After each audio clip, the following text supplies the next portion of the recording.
দেখেন কত সুন্দরভাবে একটা গ্লাসকে কাটা হচ্ছে। প্রথমে একটা রাউন্ড শেপ দিয়ে নেওয়া হচ্ছে, সাথে অল্প কিছু কেমিক্যাল দেওয়া হচ্ছে গ্লাসটা শেপ নিয়ে আসার জন্য এবং মসৃণভাবে কাটার জন্য। পুরো কেমিক্যালটা দেওয়ার পর এখন এভাবে ঘোরানো হচ্ছে, ঘোরানো হচ্ছে, ঘোরানো হচ্ছে, ঘোরানো হচ্ছে। এভাবে ঘুরতে থাকবে।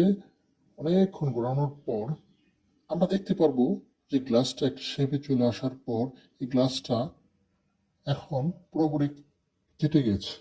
এখন এটাকে ডিভাইডেড করার জন্য পূর্ণাঙ্গভাবে রেডি হয়ে গেছে। আমরা এটাকে সুন্দরভাবে ডিভাইডেড করব। শেষ, কাটা শেষ। এখন আমরা 4-5 দিয়ে এটাকে টুকা দিব। টুকা দিয়ে আস্তে আস্তে এটাকে জানি যে আমাদের যে অংশটুকু গোলাকৃতি সেটা যেন ভাঙে না। আমরা সেই অনুযায়ী প্রথমে এটাকে চাপ দিয়ে এক সাইড করে নিচ্ছি। পরে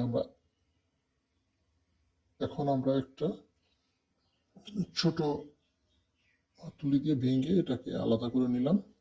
ওয়াও, কি সুন্দর হয়ে গেছে।